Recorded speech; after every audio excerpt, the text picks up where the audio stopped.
Sí. No te vamos a Julio. Si quieres decir. Ah, pero no he puesto el computador. Pero buenos días. ¿Cómo estás? Enfermo. Enfermo, sí, ya oí que varios andan con malestar. Sí, Pero por eso váyanse a A veces se pone su cubrebocas. Sí. Y yo también. Hay un paciente cero. Paciente. Empezaste. Caso índice. Vayan siempre de pacientes. Tienes que poner más amor.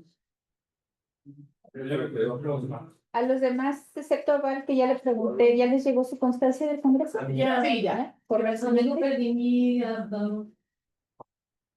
Tiene que adaptarles esto. el de ese. Vaya, que todo es disponible. Sí, yo sé. Yo tenía el mismo que tiene él, entonces. ¿Es el largo? El de ese. Me dijo, ¿qué invertiste?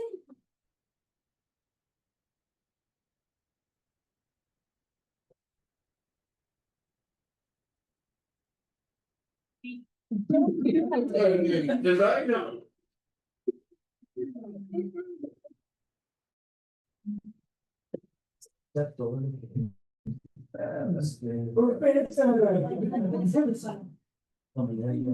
¿Listo? ¿No? ¿Sí está bien? ¿Todo está bien? Sí. Y ya está grabando, ¿cierto? La boca así. Ajá. Ah, ¿yo qué vas a ver? Tiene la boca a la altura de los ojos. ¿Yo qué vas a ver? Bueno, muy buenos días a todos. Vamos a empezar entonces con el módulo de anemia plástica en pediatría. Entonces vamos a empezar con unas definiciones. Importante entender que la incapacidad de la médula ósea para producir suficientes células sanguíneas va a tener diferentes nombres, ¿vale? Ahorita vamos a ir viendo porque siempre, digamos que el concepto de falla medular con el concepto de anemia plástica se confunde o lo intentan como unir. Y pues la verdad es que vamos a ver que estos son un círculo de muchas enfermedades que todas comparten muchas características tanto clínicas como genéticas que se van a presentar de manera diversas, pero que pueden progresar unas entre las otras. Entonces, el concepto de falla medular siempre va a ser considerado entre una falla medular que puede ser hipoplásica, que dentro de ello incluye la anemia plástica, pero también el síndrome mielodisplásico hipoplásico, y el normocelular o hipocelular, que va a ser un síndrome mielodisplásico clásico, la anemia megaloblástica, las infiltraciones, ¿vale? Entonces, todo esto se tiene que considerar dentro de ese concepto de falla medular. Es simplemente la incapacidad de la médula ósea para producir las células como las tiene que producir para que funcionen de la manera que necesitamos que funcionen. Ahora, la anemia plástica es un trastorno hematológico no maligno que está caracterizado, ahorita igual vamos a entrar como más en detalles de cómo se diagnostica, pero que se caracteriza por una médula ósea marcadamente hipocelular, con unos progenitores hematopoyéticos que van a estar profundamente disminuidos, que lleva a una hematopoiesis ineficaz y por lo tanto a una pancitopenia periférica.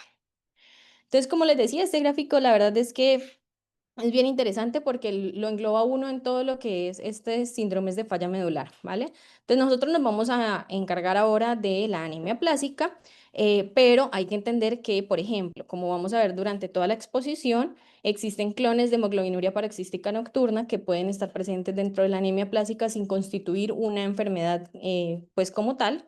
Existen síndromes hereditarios que los veremos la siguiente clase con Luis, pero que también tienen un componente genético que se engloba como parte de la anemia plástica, las enfermedades de telomerasa que también hace parte de esos síndromes genéticos, y los síndromes mielodisplásicos y algunos de los pacientes con anemia plástica, como vamos a ver más adelante, van a tener algunas características genéticas que lo predisponen a tener síndromes mielodisplásicos y que los predisponen posteriormente a progresar a una leucemia mieloide aguda. Entonces vamos a empezar hablando de la fisiopatología. Entender que la etiología de la anemia plástica se divide como en tres grandes grupos: los daños directos, las características o las etiologías inmunes y las hereditarias. En esta ocasión nosotros nos vamos a dedicar solamente a las formas adquiridas, que son las directas y la inmune, y como les dije, pues la siguiente presentación se encargará de las formas hereditarias. Entonces vamos a empezar por el daño directo.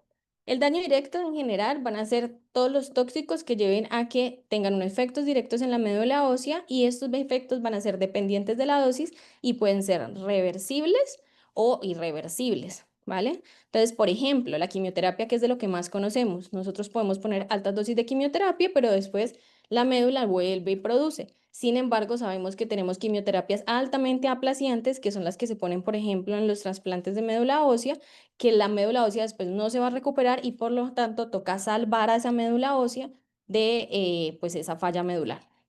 También tenemos la radioterapia, la exposición a radiación, uno de los más descrito en la literatura, que es el benceno. El benceno antes, digamos que antes de los 70, de los 80, era un producto de exposición en las industrias y había una alta tasa de exposición industrial y de falla o anemia plástica secundaria a exposición a benceno. Y los fármacos, ¿vale? Entonces, por ejemplo, aquí les traje la grafiquita del benceno, pues como les digo, es de lo que más se estudia en la literatura del daño directo, y este tenía demasiadas como formas de dañar la médula ósea o las células madre hematopoyéticas. Entonces, si lo vemos aquí en la grafiquita, tanto por producción de radicales libres de oxígeno, como por alteraciones en la reparación o aumento de la apoptosis, o inclusive por alteraciones en el P53. Entonces, lo mismo, también alteraba la vía de las caspasas, también llevaba a apoptosis. Dentro del daño directo, pues como les digo, ya el benceno está como quitado de la mayoría de las industrias, entonces la exposición no es tan frecuente, pero sí tenemos exposiciones más frecuentes, por ejemplo, a los fármacos. Entonces, pues este es un dibujito que me encontré, que pues, ya ven que hay gente que hace mnemotecnias para todo. Entonces, este era un ejemplo. Dentro de los medicamentos que están asociados a anemia plástica está entonces la carbamazepina, el metimazol, los AINES, el benceno, el cloranfenicol y el propiltiuracilo. Existen también otros, por ejemplo, también encontré diuréticos, habían reportes de casos de furosemida o diuréticos tiacídicos asociados a anemia plástica, y hay que entender que el que estos medicamentos lleven a anemia plástica va a depender de muchas variables. Dentro de estos, pues uno de los más importantes, obviamente la dosis, pero también la genética del paciente. Hay reacciones idiosincráticas, hay pacientes que van a tener mutaciones genéticas que van a llevar a que estos medicamentos que en una dosis alta no le hacen daño a nadie, pues a ellos sí les hagan daño. Pero siempre dentro de las preguntas que tenemos que hacer a los pacientes con anemia plástica están toda esta lista de medicamentos porque pueden estar asociados o haber empeorado un cuadro actual. La segunda es la destrucción inmune. Esta es la que nos vamos a enfocar más porque la mayoría de los pacientes presentan este mecanismo fisiopatológico para el desarrollo de la anemia plástica. Entonces, en general, a grandes rasgos, esto va a ser una autoinmunidad mediada por células T, que si se van a llevar un mensaje, este es el mensaje que tienen que llevar. Todo el resto es la explicación de esto. Entonces, la destrucción inmune se va a dar por una autoinmunidad mediada por células T que va a llevar a la destrucción de la médula ósea y que por lo tanto esta destrucción de estas células T a la médula ósea va a llevar a una hematopoiesis defectuosa o casi ausente. ¿Vale? Entonces, la causa de la disrupción de este compartimiento o del compartimiento donde van a estar alojadas las células madre hematopoyética puede darse esta lesión por dos causas. Una, o porque yo mate directamente estas células hematopoyéticas mediante la liberación de granenzimas y perforinas, o porque induje directamente la inhibición del crecimiento y la apoptosis. Pero ¿cómo llegamos a esto? Entonces nos vamos a volver un poquitico más a la inmunología. Entonces, la primera pregunta es, ¿por qué los linfocitos T van a atacar mis células madres? ¿Cierto? Uno diría, pues si supuestamente nosotros tenemos mecanismos que hacen que yo no me ataque a mí mismo, entonces, ¿por qué yo voy a tener unos linfocitos T propios que van a atacar mis propias células madre? Entonces, lo que se sabe es que el evento iniciador realmente es desconocido aún. O sea, todavía no se sabe. Hay muchas teorías del por qué se da este evento iniciador y la propuesta inicial o la más grande es una infección. Entonces, ya sea por una infección viral o por una infección bacteriana, se va a dar una reactividad cruzada entre las partículas patógenas y los componentes celulares. Entonces, como lo vemos aquí en esta imagencita, vamos a empezar por acá arriba. Entonces, yo voy a tener una célula madre o una infección, la que sea viral, bacteriana. Ahorita vamos a ver cuáles son las infecciones más comunes relacionadas, pero voy a tener una infección viral o bacteriana que va a llegar a mi médula ósea. En la médula ósea va a tener mis macrófagos que van a estar a este nivel y estos macrófagos van a hacer un procesamiento de estos gérmenes por sea el mecanismo que quieran ustedes decir que mataron estas bacterias y estos virus. Entonces van a hacer el procesamiento y como vamos a estar ahí a nivel de la médula ósea, ya sabemos que hay algunos virus que tienen mecanismos intracelulares, ¿cierto? Entonces estos virus van a entrar a mis células madre hematopoyéticas. Mi célula madre hematopoyética va a replicar estos virus y como va a replicar estos virus va a producir proteínas nuevas que antes no producía. Entonces van a llegar mis macrófagos que van a estar a nivel de la médula ósea y también van a matar algunas bacterias y algunos virus. Y todo esto, toda esta conjunción de toda esta exposición a antígenos a nivel de la médula ósea va a llevar a que estos macrófagos viajen hacia los sitios donde se da la presentación de antígenos, le presenten estos antígenos que ya pueden ser o antígenos propios, porque yo puede que mi célula madre saque como proteínas del virus, pero dentro de esas proteínas del virus ahí también van mis propias proteínas y esas células presentadoras de antígeno procesaron esas proteínas y se las van a presentar en los centros donde se da la activación del linfocito y entonces van a presentar tanto mis antígenos propios como los antígenos virales. Entonces se va a dar esa presentación y esa presentación de esas células presentadoras de antígeno va a activar a mis linfocitos T-naïve. Entonces, célula presentadora de antígeno presenta los linfocitos T-naïve y como vamos a ver en la siguiente diapositiva, estos T-naïve lo que van a hacer es liberar interleukinados, que también es importante para entender por qué funcionan los medicamentos que utilizamos.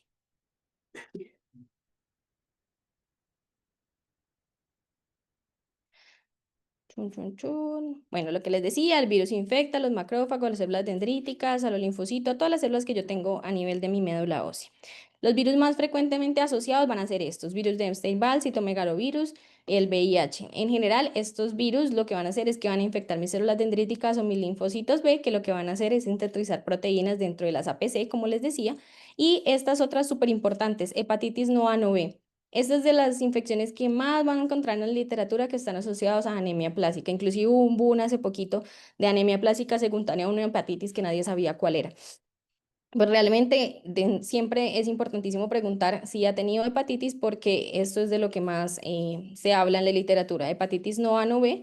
Estas células van a liberar partículas virales y proteínas y al morir todas estas celulitas, las APC lo van a fagocitar y estos restos celulares van a cargarse en los HLA clase 2 y van a activar mi linfocito T-naïve. Entonces, bueno, ese es el primer punto. Yo ya, por medio de lo que se cree que es una infección viral, expuse mis antígenos propios y los antígenos virales a una célula presentadora de antígeno. Esta célula presentadora de antígeno me va a activar un linfocito T-naïve. Este linfocito T-naïve va a llevar a que se activen hacia una respuesta o sea unos linfocitos T helpers, ¿vale? O CD4. Entonces, como por liberación de la interleuquina 2, que sabemos que es la interleuquina que más está asociada a la activación de los linfocitos T helpers o colaboradores, como le quieran decir. Ahorita vamos a ver en la fisiopatología, en el manejo que le damos, que es la ciclosporina, porque es importante esta interleuquina 2 que les hago tanto énfasis. Entonces yo voy a activar una primera respuesta que van a ser unos linfocitos T colaboradores. Estos linfocitos T colaboradores van a liberar uno de los factores más importantes en la fisiopatología de la anemia plástica, que es el interferón gamma y el TNF-alfa. Esto van a ser las dos moléculas que van a estar más implicadas en el desarrollo o en la activación de la anemia plástica. ¿Vale? Chun, chun, chun. Entonces, bueno, mi linfocito TH1, que va a estar hacia una respuesta TH1, va a liberar interferón alfa y TNF alfa e interferón gamma. ¿Eso que va a llevar? A que se activen los linfocitos T citotóxicos. Estos linfocitos T citotóxicos también van a liberar estas mismas dos moléculas, interferón gamma y TNF alfa, pero además de eso también ya sabemos que su forma de actuar es activando o liberando gran enzimas y perforinas. Entonces, las granenzimas y perforinas van a ir a mis células madre hematopoyéticas y van a activar pues toda la muerte celular programada. Adicionalmente, también se sabe que la respuesta del Fas ligando y el Fas receptor también son importantes para la destrucción de estas células madre. Buenos días, disculpen mi interrupción. Doctora, una consulta rápida para ver si está de acuerdo. Sigue este niño mal, le subió mal los glucosa. Estamos en 87,000. Empezamos a tener la afectación a nivel renal también. Los flujos renales están alterados desde ayer. Sí se puso la DAO, ¿no? Sí. Entonces, estaba yo pensando allá en mi casa, si no valía la pena hacerle leucoferesis. En la nación minoide 3, la leucoferesis no sirve mucho porque provoca más sangrado. En vez de ayudarlo, va a sangrar. Porque la coagulopatía está... son brazos. Es una clona de rápida producción más bien, pero no. Sí, no es citarabina. Podemos dejarle otra dosis ¿De para citarabina? 18 horas. Ajá. Ahorita va a indicarnos. Ok. Sí, sí, se me puedes indicar eso. Y sabes que también creo que no pusimos el peso diario. Aunque ahí se pesan diario, ¿verdad? ¿O no? No, Ah, entonces peso diario por la. sí, cuando están Y como tan hoy inestables. le tocaría ya trióxido de arsénico, Ujú. entonces pues también ya es un Barça. Ok. Ya le di un Sí, día. yo lo tengo. Ah, Me lo dio a mí y yo lo tengo guardadito. Entonces, ya, ok, doctora, gracias. Le va a poner indicación del doctor. sí, gracias. Gracias. Si tenía la DAU. A menos que se la dejaron en otra indicación. ¿Qué cosa? La no. Que se la dejaron a mano. No, yo la hice junto con la residente de terapia ayer. Así se puso ayer revisé. Sí, sí, indicamos cardioexamen, sudamos, todo, pero en la misma indicación de terapia intensiva. Ujú. Bueno, entonces activamos una respuesta T colaboradora. Esta me va a activar mis linfocitos T citotóxicos que van a ir a matar por todos sus mecanismos a las células madre.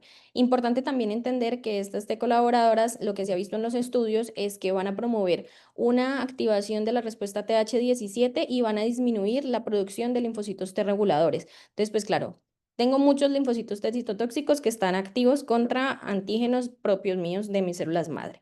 No tengo linfocitos T reguladores y voy a crear respuestas TH17. ¿Qué es importante las respuestas TH17? Que vayan a llevar a activar estos linfocitos que son los linfocitos T de memoria. ¿Eso qué va a hacer? Que si yo me expongo nuevamente a ese antígeno, el que me expuse inicialmente, rápidamente voy a tener una respuesta destructora de mis linfocitos T. ¿Vale? Entonces, por eso es importante estas tres respuestas. Linfocitos T citotóxicos menos T reguladores y una respuesta final de TH17, que es la que se ha visto que está asociada a anemia plástica severa o muy severa. Esto es lo mismo, todo lo que les dije. Y bueno, también es importante esto que es la policlonalidad versus la oligoclonalidad. Sabemos que la policlonalidad es propia del ser humano, tenemos siempre policlones dentro de nuestra respuesta inmune normal, que se ha visto en los pacientes con anemia plástica que van a tener oligoclonalidad, es decir, linfocitos T que van a ser reactivos directamente para esos antígenos propios. Entonces, mis linfocitos T no van a estar atacando nada más, se van a dedicar a atacar mis células madre.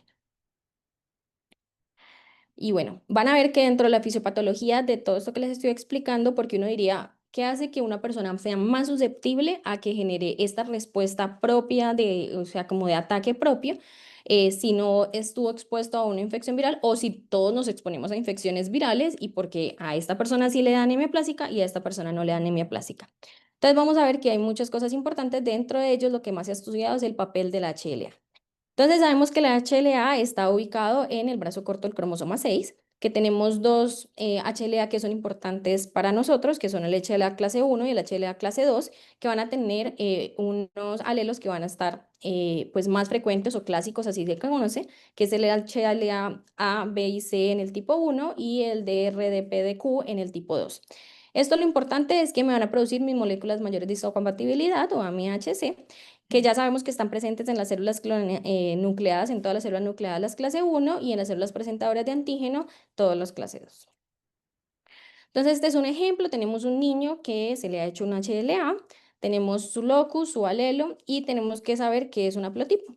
Entonces, esto es simplemente para que miremos qué es un haplotipo. Entonces, sabemos que la forma en que se heredan los HLA van a ser en esta forma, en haplotipos, es decir, toda la carguita, como toda la señal de HLA de mi mamá, me lo va a dar un gencito de mi mamá y un gencito de mi papá, como se ven así en esta figurita. Entonces, en este gráfico de colores, yo voy a tener un haplotipo de mamá que es azul y un haplotipo de mamá que es rojo, un haplotipo de papá que es verde, un haplotipo de papá que es amarillo, y este que va a ser mi paciente va a tener un haplotipo que va a ser entre rojo y amarillo.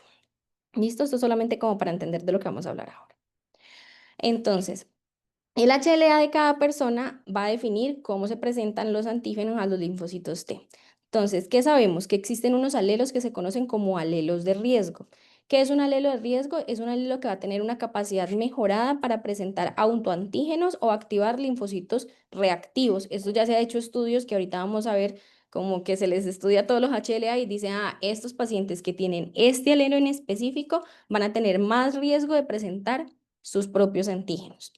Adicionalmente, también se han visto que hay algunos alelos de HLA que tienen mejores respuestas a la terapia inmunosupresora y también se ha visto que existen algunos alelos que van a tener la capacidad de eludir la vigilancia inmunitaria y eso va a llevar a dos cosas, o a que yo tenga una clona que sea más beneficiosa, es decir, una clona que escape al ataque inmune pero que no se convierta en maligna, o por lo contrario, una clona que sea más dañina, es decir, la clona que quedó tiene mayor riesgo de progresión hacia leucemia mieloide aguda. Entonces, como les decía, estos son múltiples estudios que se han hecho y obviamente esto no se lo va a aprender, pero sí tener en cuenta que existen algunos alelos que si uno los encuentra cuando toma los HLA del paciente, hay algunos que son los que están en verdecito, que están asociados a que tienen mejor respuesta al tratamiento inmunosupresor y habrán otros que tienen mayor riesgo de evoluciones clonales hacia la malignidad. Y lo último importante del HLA es este gen que se ha como encontrado casi en el 30% de los pacientes con anemia plástica, que es la pérdida de la heterocigosidad en el cromosoma 6, en el brazo 6, en el brazo corto del cromosoma 6. Esto ya lo hemos visto pues en muchas patologías oncológicas, la pérdida de la heterocigosidad. Pero en este caso es importante porque sabemos que el HLA está presente en el brazo corto del cromosoma 6. Y entonces, si yo pierdo un haplotipo que sea blanco en mi respuesta inmunitaria, yo voy a tener la capacidad de eludir esta respuesta inmunitaria, ¿vale? Y esto es lo que se conoce como un mecanismo de evasión inmune.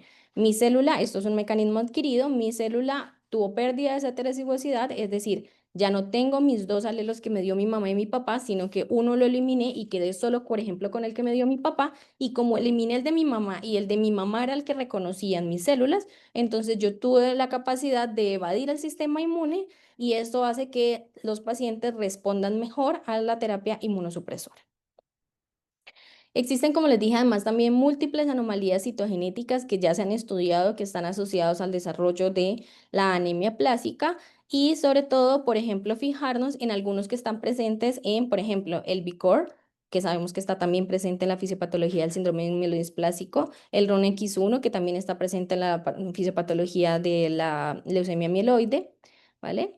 Entonces, simplemente para saber que comparten muchas mutaciones genéticas. Como les decía, este que es el del 6P, hasta en el 13, inclusive hay estudios que dicen que hasta en el 30%, la monosomía del cromosoma 7 es súper importante, hasta el 10%, 13% de los pacientes con anemia plástica pueden tener monosomía del cromosoma 7, que sabemos que está muy presente en los síndromes mielodisplásicos. Entonces, estos pacientes que tienen monosomía del cromosoma 7 y una anemia plástica, la probabilidad de que se trasladen hacia un síndrome mielodisplásico y posteriormente la leucemia mieloide aguda es mucho más alta. Entonces, por eso sí es importante realizar estos estudios genéticos en estos pacientes.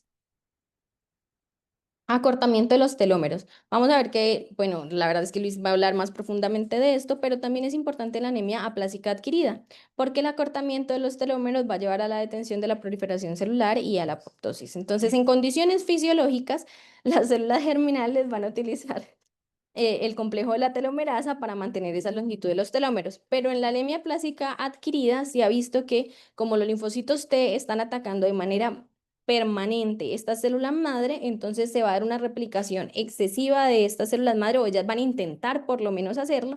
Y como van a intentar replicarse de manera excesiva, eso va a llevar a que se acorten los telómeros y por lo tanto estas células tengan menos vida. Y por último, hablar del papel de la trombopoyetina. Siempre se había creído que la trombopoyetina en condiciones normales solamente permitía el desarrollo de las células megacardioblásticas. Lo que se ha visto en los últimos estudios es que la verdad es que la trombopoyetina activa la producción de todas las células hematopoyéticas, no solamente las megacardioblastos, sino que también inician su acción desde un progenitor antes y entonces pueden activar la respuesta de todas las líneas hematopoyéticas.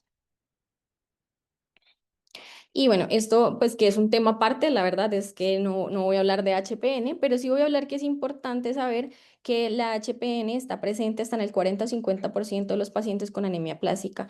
Uno puede encontrar clones tan chiquitos como el 1% hasta el 10%. Esto no quiere decir que estos pacientes sí o sí tengan la enfermedad como tal, que sabemos que está asociada a la hemólisis y la trombosis, pero sí es importante medirlos y medirlos no solamente al inicio, sino también durante el tratamiento porque pueden presentar clones. Acordémonos que esto puede ser una clona selectiva de las que hablábamos antes. Entonces, si yo solamente como que eliminé mis otras clonas y quedó viva mi clona de HPN, esta clona puede progresar más y esto es importante porque, por ejemplo, durante el acondicionamiento, los pacientes que tienen HPN hay que vigilarlos porque tienen mayor riesgo de trombosis, si tienen más, como más grande el clon del HPN, si tienen riesgo de trombosis y tendrían indicación durante el acondicionamiento de utilizar eculizumab o cualquiera de los nuevos que no me les sé sus nombres. Bueno, dentro de la epidemiología, entonces saber que la anemia plástica se presenta 2 a 3 casos por millón de habitantes. Sabemos que en las poblaciones asiáticas es mucho más frecuente, hasta 3 veces más frecuente, por eso vamos a ver que la mayoría de los estudios se van a hacer en japoneses. Va a tener un segundo pico que es más o menos alrededor de los 60 años, pero dentro de la población que a nosotros importa, pues la verdad es que lo más frecuente es que sean las primeras 3 décadas de la vida con una media a los 20 años. Importante tener en cuenta que la anemia plástica sí se pueden presentar en niños chiquitos, pero es muy raro en niños menores de un año. Muy, muy raro en niños menores de un año. Lo más normal es que sea alrededor de los niños entre los 10 y los 18 años, media 15 para nuestra población. Lo más frecuente es que sea más aspirando hacia la adolescencia, precisamente por el desarrollo de toda la fisiopatología, y mucho menos frecuente en los niños chiquitos. Obviamente estamos hablando de anemia plástica adquirida, ¿no? Si estamos hablando de las hereditarias, pues el contexto es diferente. La anemia plástica secundaria o adquirida representa el 70% de las causas de anemia plástica y dentro de las más frecuentes, el 65%, estamos hablando de la idiopática o la inmunomediada. Del 5 al 10% se presentan en hepatitis seronegativas, que les decía que es una fisiopatología muy asociada en este momento. También otras infecciones virales, ya vimos Epstein-Barr, citomegalovirus, parvovirus, VIH, también han estado asociadas, inclusive dengue, hay reportes de casos de anemia plástica secundaria dengue. 5 a 10% de los casos, de 10 a 15% de los casos, fármacos o tóxicos del 11 al 20% y hasta el 33%, inclusive hay reportes hasta el 50% van a tener al menos una clona de HP. Cada vez son menos idiopáticos, o sea, se hacen más originales. Sobre todo porque cada vez tenemos más estudios genéticos, entonces a más estudios genéticos se han encontrado que algunas que se consideraban idiopáticas, la verdad sí tenían un componente genético importante. Dentro de la presentación clínica, entonces, pues bueno, se presenta igual de todos los pacientes con pancitopenia, los datos de anemia, fatiga, debilidad, palidez, cefalea, los datos de trombocitopenia, petequias, epistaxis, sangrado gingival, los datos de neutropenia, fiebre, infecciones. Importante siempre evaluar si tiene visceromegalias porque si las hay, es muy poco probable que se trate de una anemia plástica, está más tirando hacia una causa maligna. No sé si hubiese una infección como causante. Ajá, lo que pasa es que decían que como las infecciones generan, por ejemplo, las hepatitis virales, la hepatitis se presenta más o menos 2 o 3 semanas antes de lo que se presenta la anemia plástica. Dentro de los laboratorios, entonces, pancitopenia, al menos detección de la afectación de al menos 2 líneas celulares, ya sea por una hemoglobina bajita, ahorita vamos a ver criterios de severidad, anemia, trombocitopenia o neutropenia, generalmente se presentan con un volumen corpuscular normal o ligeramente alto y pues es una anemia hiporregenerativa, por lo tanto se va a presentar con reticulocitos bajos.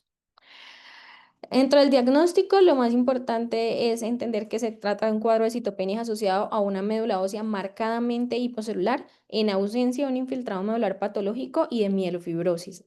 Entonces, dentro de los criterios diagnósticos vamos a tener una biopsia de médula ósea que tenga menos del 25, algunas referencias hablan del 30, pero menos del 25 al 30% de la celularidad, hablando de pediatría, aquí no nos vamos a hablar de los adultos y al menos 2 de los siguientes criterios en sangre periférica, que tenga plaquetas menos de 20.000, neutrófilos menos de 500 y una anemia con recuentos de reticulocitos inferior al 1%.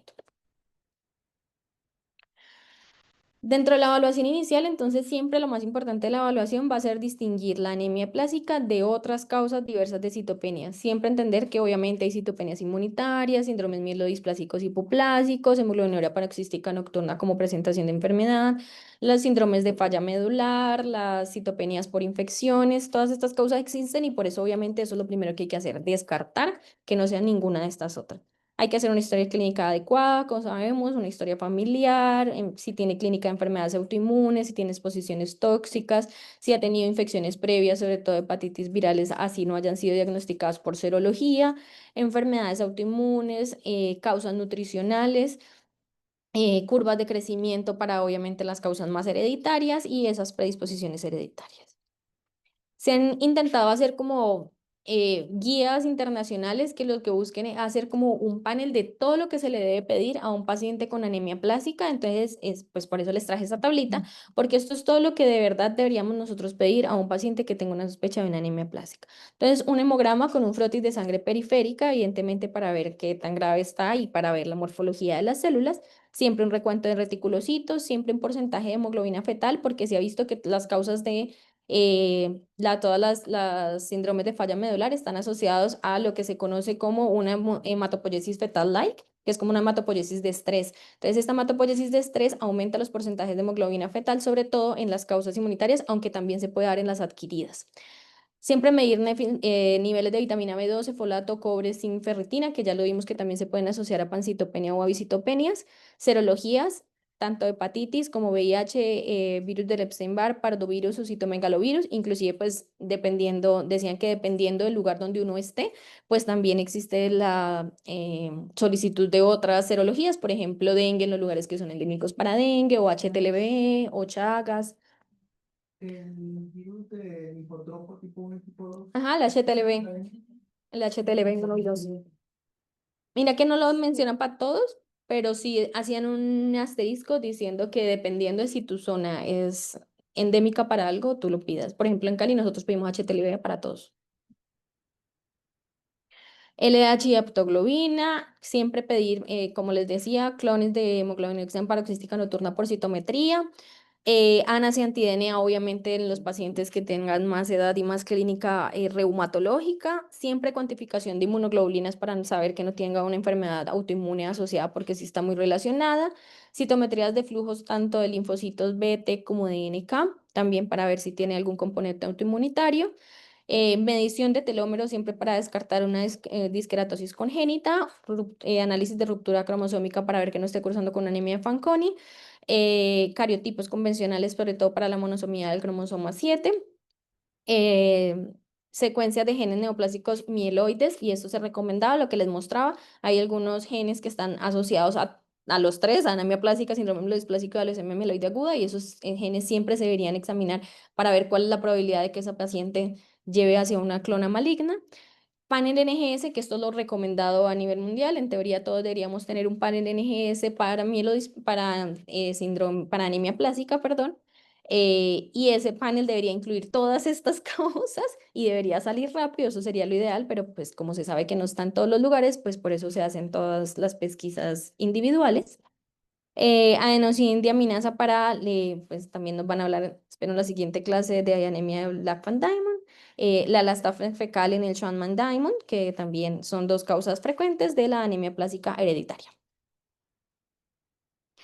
Dentro de la aspirada de médula ósea, importante saber que el aspirado de médula ósea sirve para realizar todos los estudios citogenéticos y el FISH, pero no es la técnica diagnóstica de elección, ¿vale? No va a aportar grado de celularidad, entonces nunca se debe hacer un aspirado de médula ósea si un paciente con sospecha de anemia plástica solo, siempre se tiene que hacer aspirado con biopsia de médula ósea.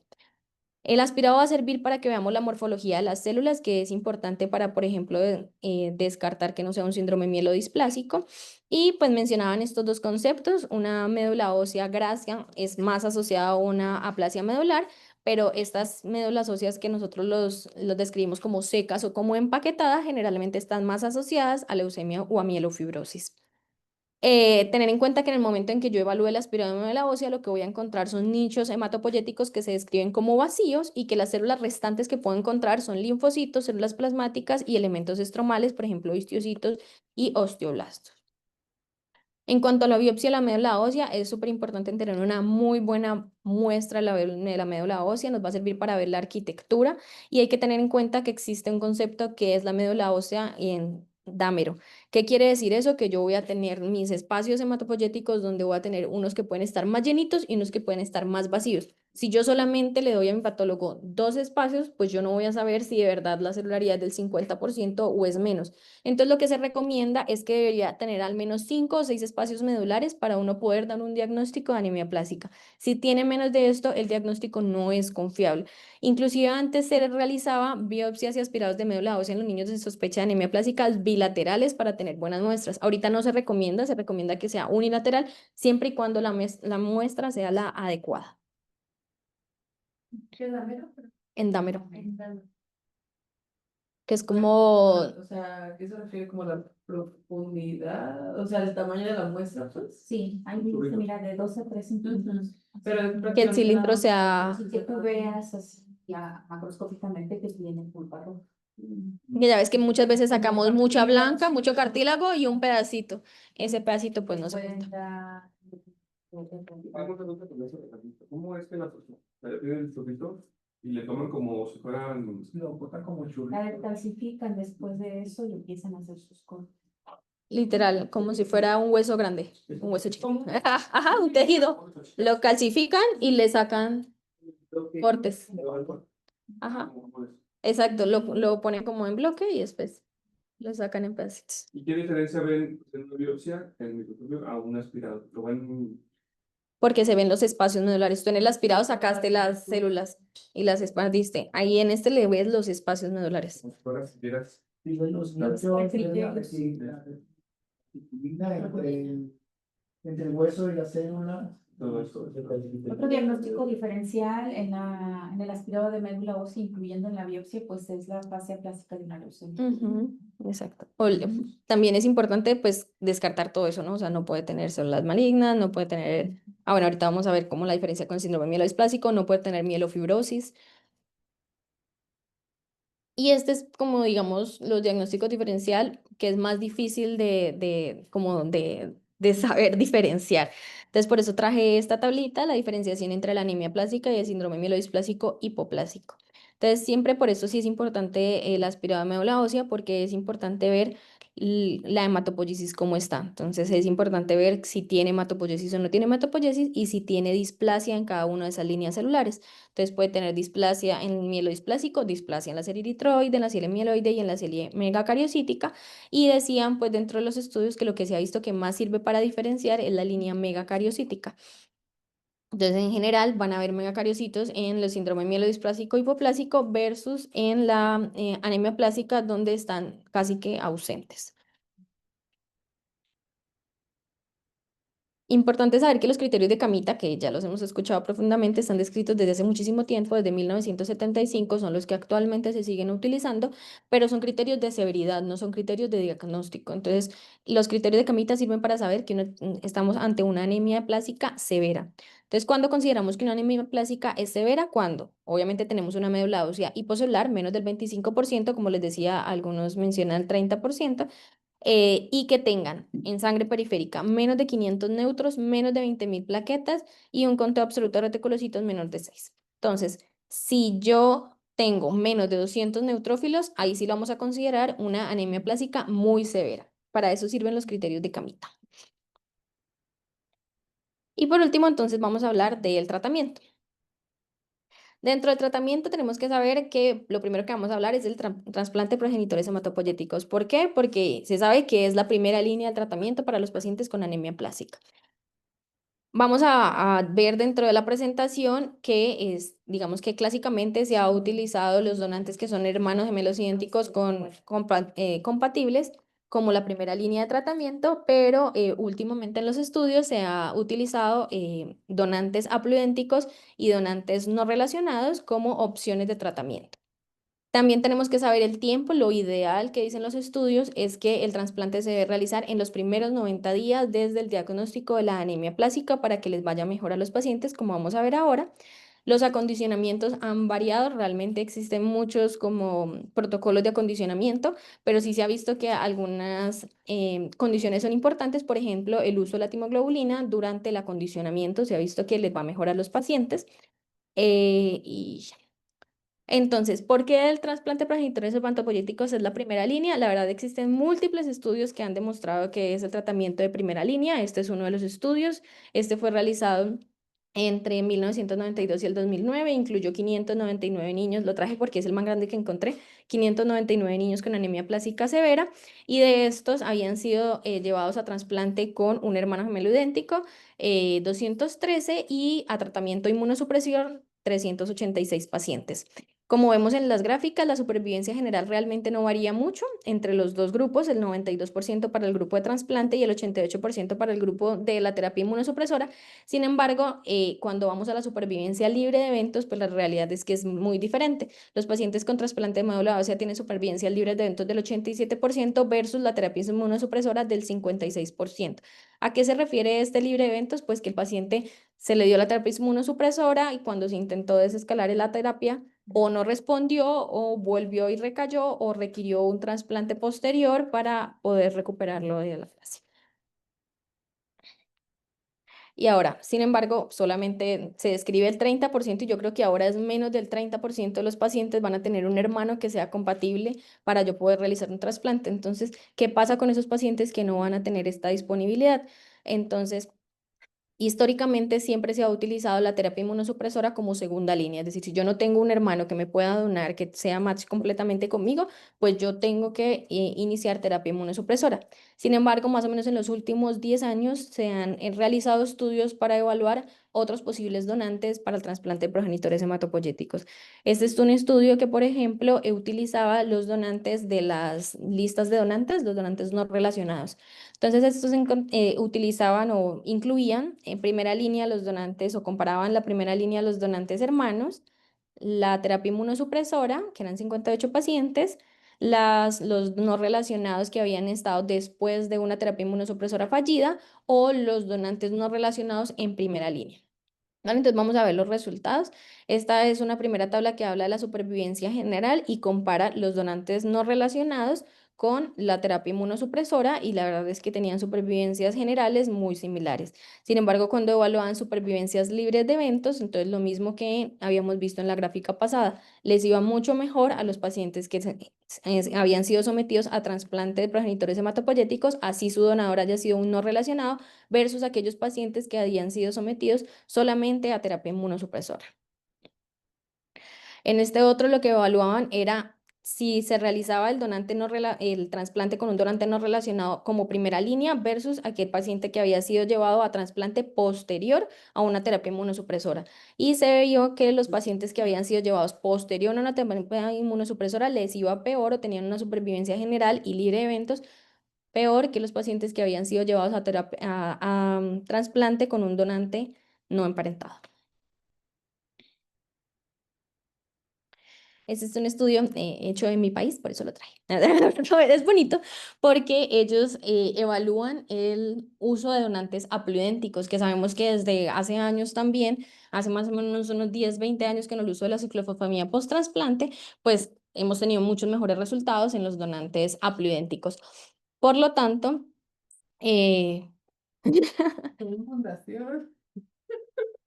por lo tanto, pues ellos intentaron evaluar cómo les iba en comparación a los otros tratamientos que se habían utilizado en estos 10 años. Entonces fueron del 2011 al 2021 59 pacientes con anemia plástica severa que habían sido sometidos a lo trasplante y ellos tenían 49 pacientes que habían sido sometidos con un donante relacionado, un donante hermanito y el otro con un haplo, 51% con un haplo. Entonces, esta es la tabla de supervivencia general. Realmente la supervivencia general no tuvo una P estadísticamente significativa. El 85% de supervivencia general para los pacientes con un donante hermano idéntico versus el 77% para los pacientes haploidénticos. Obviamente, cuando uno se va como a leer las minucias del estudio, pues sí se encuentra que tienen mayor grado de H los pacientes que son sometidos a los trasplantes haploidénticos versus los que tienen un hermano idéntico. Em, ¿Leíste algo respecto a cordón umbilical en ellos?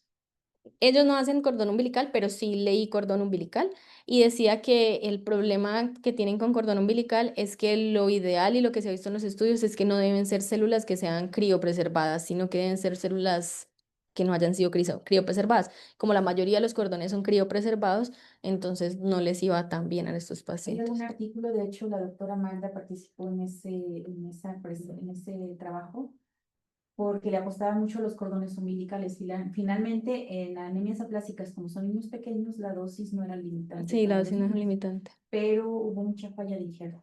Sí, se demoraban muchísimo en Entonces, injertar y también recaían, porque la teoría es bonita, ¿no? O sea, tienen más células madre mesenquimales, son podrían más injertar mejor, inocentes, varias cosas que se creyó que era una potencial herramienta, pero no. lo ideal sigue siendo donante emparentado y Y si médula no ósea. hay, y médula, no periférica. Ajá. Y si no hay, pues una pila. Y si no hay, pues inmunosupresión. Inmunosupresor. Ujú. Entonces, como les decía, sí encontraron hasta el 17% de casos de Age en moderado a grave en los trasplantes haplodénticos, entonces pues sigue siendo el hermano gemelo idéntico la mejor opción. Es también, bueno, este fue bonito, este resultado es bonito y se los traje porque ellos compararon a aquellos pacientes que habían sido sometidos antes a una terapia inmunosupresora antes de ser llevados a trasplante versus los que no habían sido llevados. Y aunque no encontraron una diferencia estadísticamente significativa, la verdad es que eran muy poquitos pacientes, pues todos los pacientes que se llevaron a un APLO inmediatamente del diagnóstico, es decir, se diagnosticaron en los primeros 90 días, el paciente fue sometido a un APLO, están vivos y les fue bien. Entonces, simplemente para saber que les va mejor, entre más rápido yo hago el trasplante. Este es de un grupo japonés que básicamente mostró los mismos resultados, que es que les va bien a los pacientes con aplidéntico, pero que tienen mayor tasa de Age. Y estas son las guías. Realmente les traje como lo que dicen las guías y después vamos a hablar como de qué es lo que realmente se está haciendo, pero ¿qué dice la guía? La guía dice que el tratamiento de primera línea es el uso del trasplante con un donante familiar idéntico o hermano idéntico como primera línea del trasplante y que como segunda línea en estas guías todavía utilizan la terapia inmunosupresora como la segunda línea y que ellos pues todavía no pueden recomendar el no relacionado porque todavía no tiene pues como una carga de evidencia muy alta para ellos. Sin embargo, pues sí lo dejan como según el entorno clínico. Siempre condicionamientos no mieloablativos, como decía la doctora, siempre la fuente de la donación debe ser idealmente médula ósea y como les decía, siempre se recomiendan productos de células madre frescas. En cuanto a la terapia inmunosupresora, la verdad es que se han hecho estudios para muchas terapias inmunosupresoras, pero no vamos a hablar de ellas porque ya es muy claro qué es lo que se debe utilizar. Entonces, estos son los tres medicamentos que se deben utilizar, timonoglobulina, ciclosporina y el trombopac. Vamos a hablar un poquito más de ellos en cada uno y esta figurita solamente para saber que, como ya lo vimos en la fisiopatología, todos van a tener la cabida dentro de esta fisiopatología. ¿Vale? Como les decía, por ejemplo, esta ciclosporina inhibe la producción de la interleuquina 2, entonces pues tiene su acción, ahorita vamos a ver. Entonces empezamos hablando por la timoglobulina, también conocida o mejor conocida como una globulina antitimocítica. ¿Qué van a hacer este medicamento? Son anticuerpos policlonales que se producen después de inmunizar a animales contra linfocitos T humanos. ¿Cuáles son los dos animales que más se han estudiado? El conejo y el caballo. También se han utilizado cerdos, pero los que más tienen evidencia son conejo y caballo. Em, ¿Qué va a hacer estos linfocitos, estos anticuerpos? Lo que van a hacer es que se van a unir a a las proteínas de la superficie de los linfocitos T y van a generar una diplosión de los linfocitos T circulante y por lo tanto van a disminuir la respuesta inmune mediada por estas células.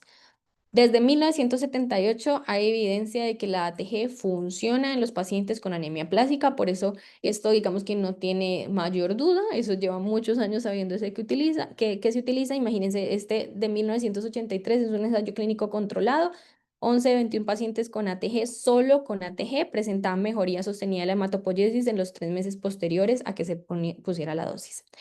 Desde entonces, todos estos estudios se sabe que la ATG se ha mantenido como la columna vertebral en todos los regímenes inmunosupresores para el tratamiento de la anemia plástica. Ahora, la pregunta actual ¿es mejor conejo o es mejor caballo? ¿Qué temas? Bueno, sí, la mejor respuesta es la que haya. Si tienes ambas.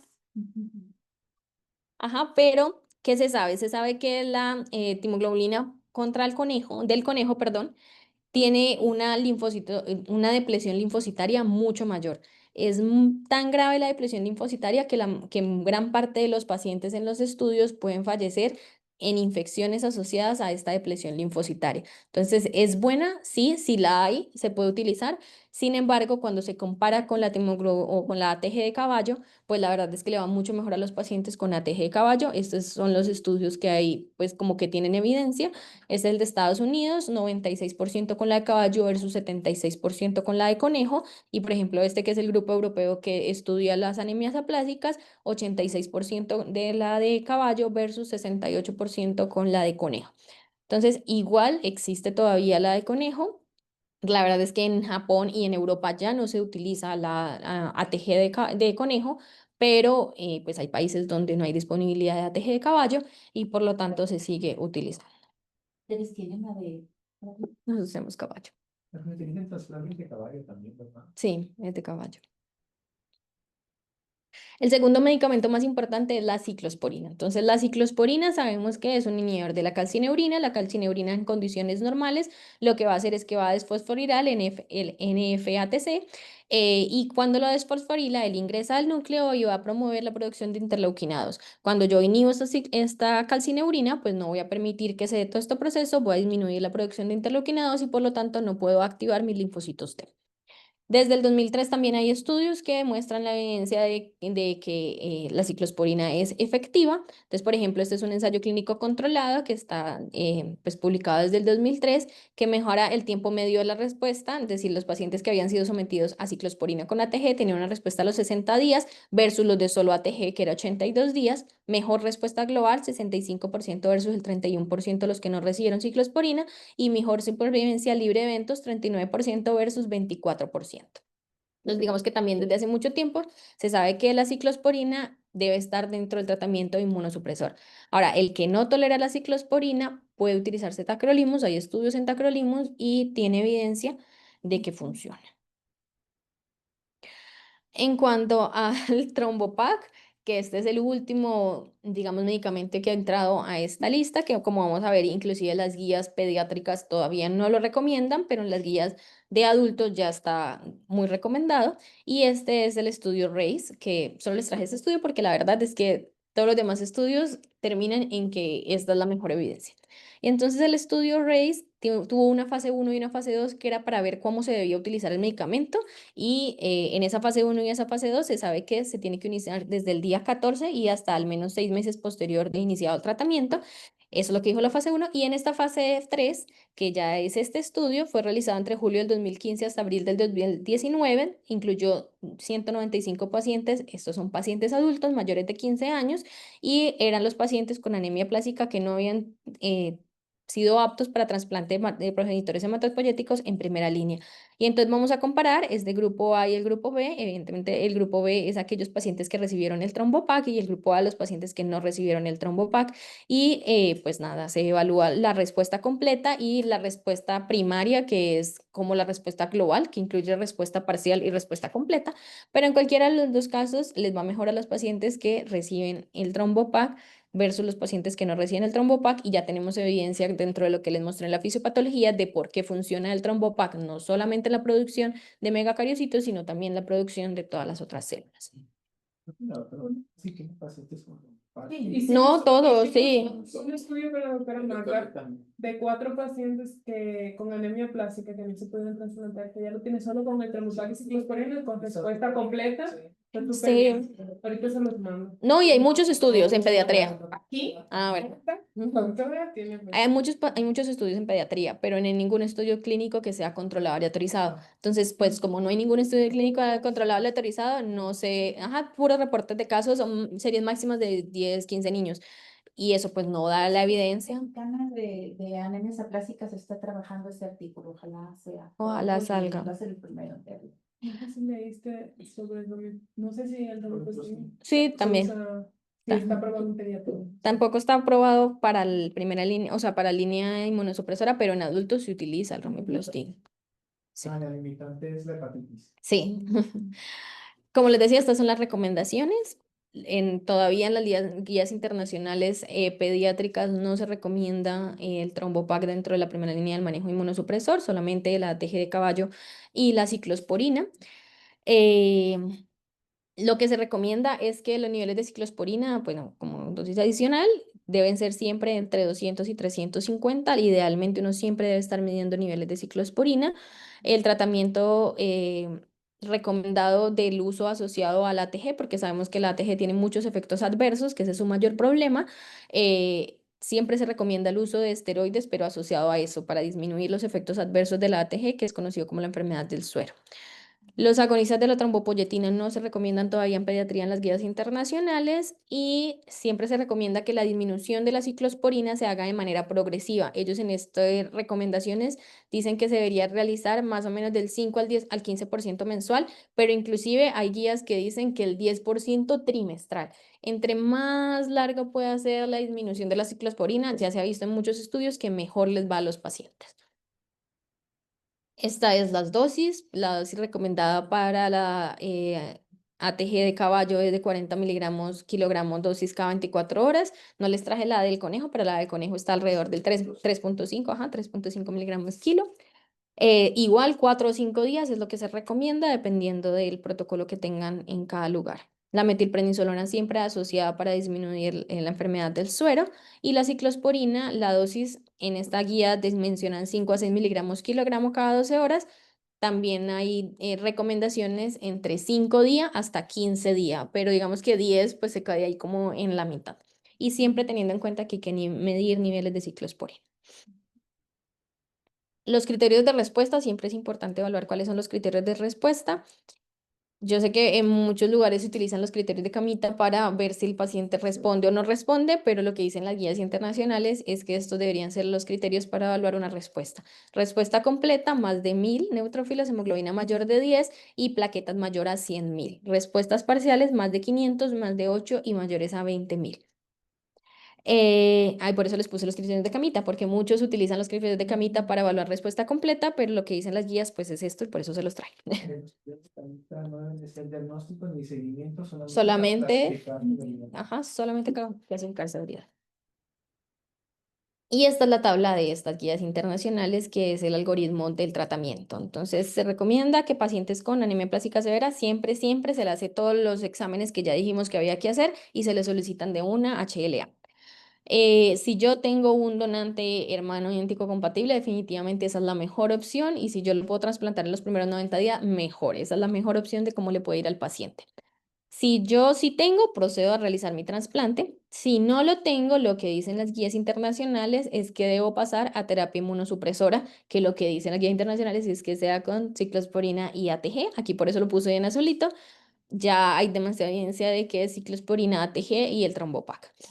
Si no lo tengo, otra opción, sobre todo si yo tengo opción de un trasplante temprano, es decir, si yo tengo opción de yo trasplantar a mi paciente en los primeros 90 días con un haploidéntico o con un donante no relacionado que sea match 10 de 10, esta sería mi segunda opción. Pero si no tengo opción de trasplantarlo temprano, ingreso al paciente a terapia inmunosupresora.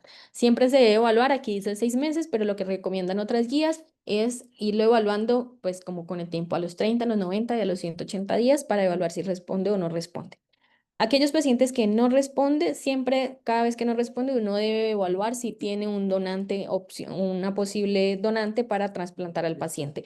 Si no responde la otra opción y no tengo un donante, es someterlo nuevamente a una terapia inmunosupresora. Es decir, uno puede poner ATG nuevamente en bloque a los 6 meses para reiniciar al paciente.